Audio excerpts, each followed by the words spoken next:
Certo. Olá a todos. Eu vou tentar começar esse vídeo como ele já foi gravado, da maneira anterior, explicando que não tenho uma forma de apresentação formal, ainda não decidi qual será o nome do canal, certo? Eu, como dizia, estou regravando este conteúdo, pois ele ficou bem extenso, por mais de 1 hora, eu achei que não ficaria legal. Vou tentar sintetizar de maneira que seja mais breve e, preferencialmente, separá-lo em 2 partes, pois observei que o final, o desfecho dessa ideia, que em muito irá culminar em coisas que têm a ver com o mundo da música e não tão diretamente relacionado ao assunto inicial, faz-se interessante dividir em 2 o material. Perfeito? Então, eu gostaria de expressar, desde já, eu irei aproveitar a oportunidade para expressar a minha mais profunda condolência em relação à vida que foi perdida do Daniel Mastral e, de nenhuma forma, deixar claro também que de nenhuma forma a pretensão desse vídeo é correlacionar a pessoa do Vic Vanilla de maneira negativa em relação ao Daniel Mastral.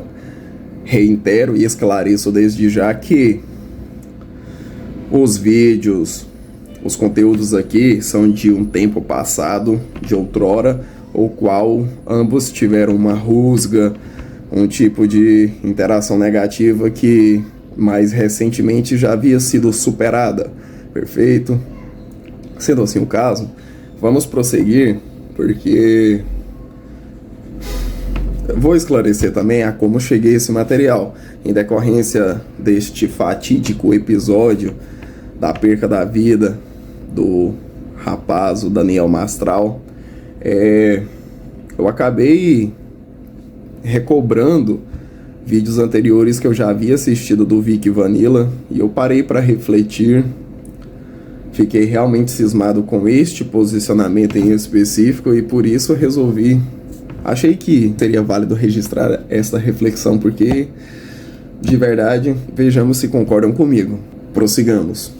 Tem sobre o diabo? Nada. Na literatura judaica, por isso que o judeu não acredita em diabo. Se perguntar para um rabino ortodoxo agora, ele vai falar, não, o diabo não existe. Na Torá, existe um livro, que é o livro de Números. E no livro de Números, capítulo 22, versículo 22, você tem Malach Adonai Bederech Le Satan, que significa o anjo de Deus foi colocado por Adonai, por Deus, no caminho de Balaão, um anjo por adversário. Por adversário, em hebraico, se diz Le Satan. O Satan da Torá, dessa tradição mais antiga da Torá, de onde vem o cristianismo... É aquele que você mostrou, aquele pedacinho que você contornou em amarelo. Isso.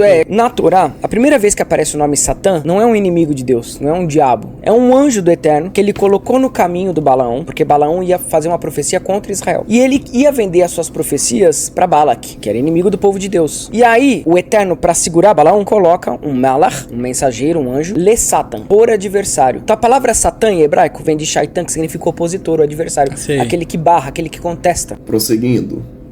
Como puderam ver, ele fez esta colocação e a minha discordância é incisivamente em cima deste ponto em específico, pois aqui em um site, que se eu não me engano aqui dos Testemunhas de Jeová, calma, eu vou reiterar de múltiplas formas, assim eu irei tentar, perfeito? Mas a começar por aqui, observe.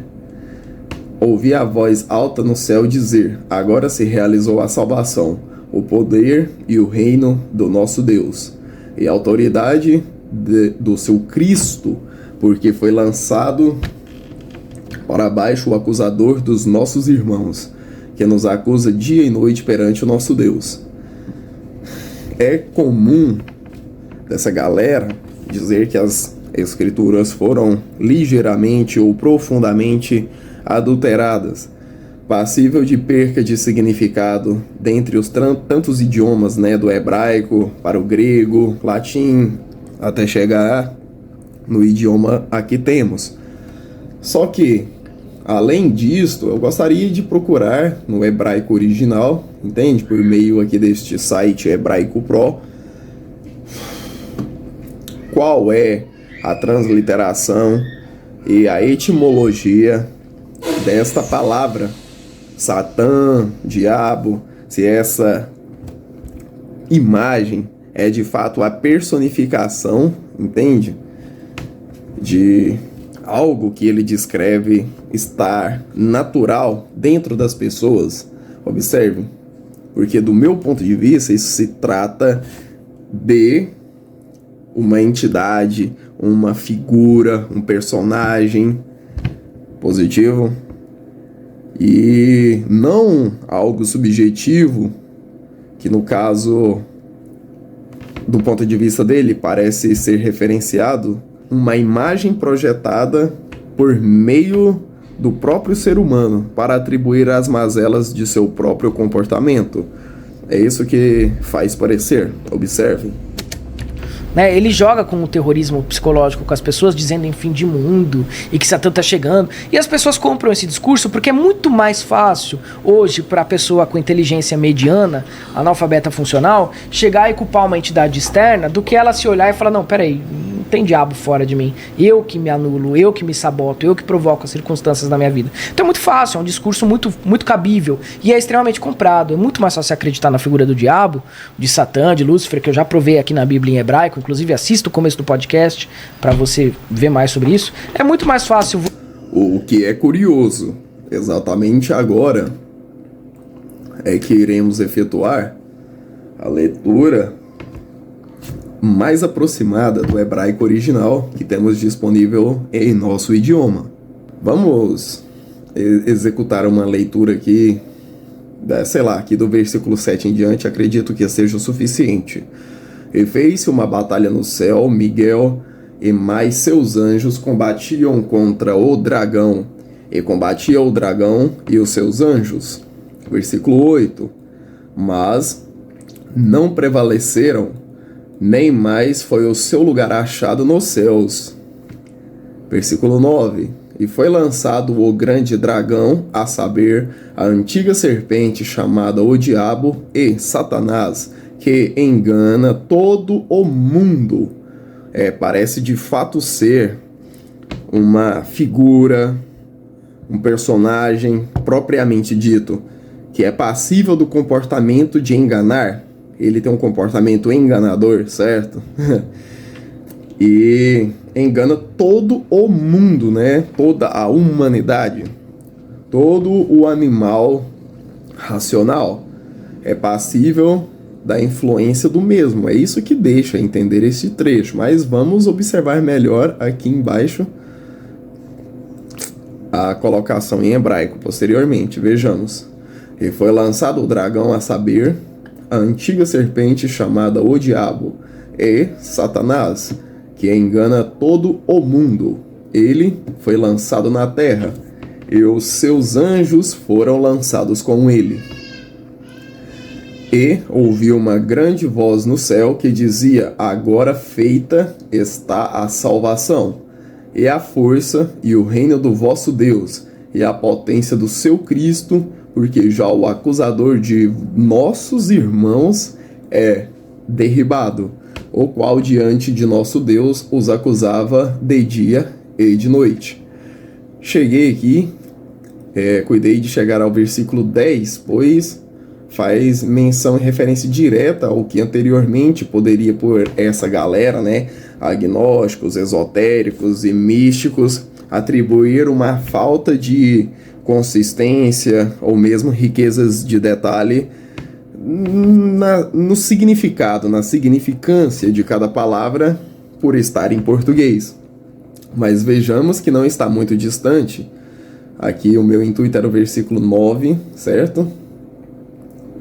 Essa parte, lê Satã, que ele pronuncia dessa forma, desconheço a pronúncia correta, o Fique Vanilla eu sei, tenho certeza, sei que ele poderia me corrigir em matéria da pronúncia, pois não sou um exímio conhecedor do hebraico, somente sei juntar dois palitos, 1 mais 1 e concluir que são 2, como estou fazendo com vocês agora.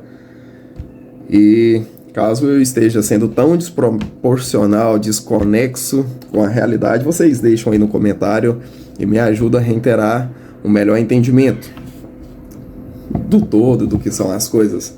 Mas vejamos, a etimologia aqui é Satanás. É esta palavra aqui, original em hebraico, a qual agora iremos observar a etimologia da mesma e toda a transliteração. Observemos então. Palavra com sufixo nominal, terceira pessoa, feminino plural. É a junção dessas palavras, entende? Que começam-se as variações das mesmas. Transliteração Satã tem como tradução direta acusador, inimigo, Satã, Satanás. Coisa que o próprio Vanilla colocou no vídeo dele.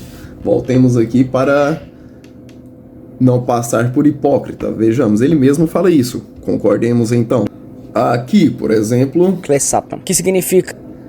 Ele coloca em suas próprias palavras este mesmo significado, concordemos?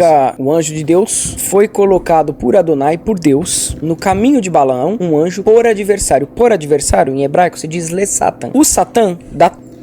Certo?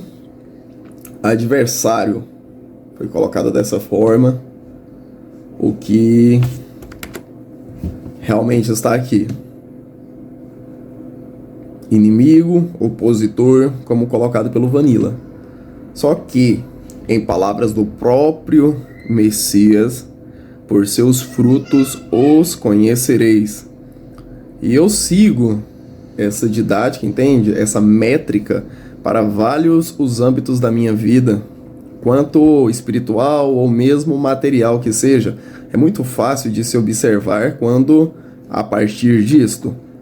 Pois, se você observar qual é o fruto do acusador, do inimigo, do demônio, do rancor, do perambular, do desprezar, do desdenhar, do desviar, do retroceder, do trair, do pecar, do ato de ser rebelde, o fruto de tudo isso é ódio, aborrecimento. Todas estas são palavras derivadas da mesma etimologia, certo? E por fruto destes significados sabemos que não é algo bom, não é algo positivo. E considerando que está definindo Le-Satan como acusador, inimigo, e admitido pelo próprio Vanilla, vamos partir então do pressuposto que o grande dragão é este respectivo opositor e inimigo. E é atribuído algumas outras indicativas a este mesmo ser, indivíduo, personagem, ou como queira chamar. A antiga serpente, no caso anteriormente atribuído por dragão, chamada o Diabo e Satanás, que executa uma atividade enganosa. Ele tem um comportamento enganoso. Foi lançado na Terra. Como isso poderia ser atribuído à humanidade ou uma potencial imagem projetada por ela mesma para designar, atribuir todas as mazelas de seu próprio comportamento? Este é o ponto que eu não consigo entender. Eu vou deixar ele reiterar esse ponto aqui um pouquinho mais. Observemos. Você acreditar que tem uma entidade que te faz fazer o mal, que faz você ser adúltero, que faz você fazer uma série de coisas, do que você se assumir como um ser que está em processo de evolução e tentar corrigir isso. É muito mais fácil. Só que não é o que é mais fácil para nós, que é o que deve ser feito. Porque senão o mundo nunca vai ter resolução. Consegue perceber? Então este é o ponto, este é o quê da questão. É muito mais fácil a imagem projetar a imagem de um ser maligno que influencia ela mesma e que ela possa projetar a responsabilidade de seus próprios atos a essa figura projetada por ela, né? Mas aqui parece ser bem literal, correto? Categórico em definir que um indivíduo, um personagem, vamos partir do pressuposto que tudo isso é ficção, entende? Você está lendo um livro e este livro está descrevendo um acontecimento. Nada mais descreve que o acontecimento da cena em questão está sendo lançado o personagem dragão, que tem uma variedade de outros títulos, por assim dizer, serpente, diabo e satanás, entende?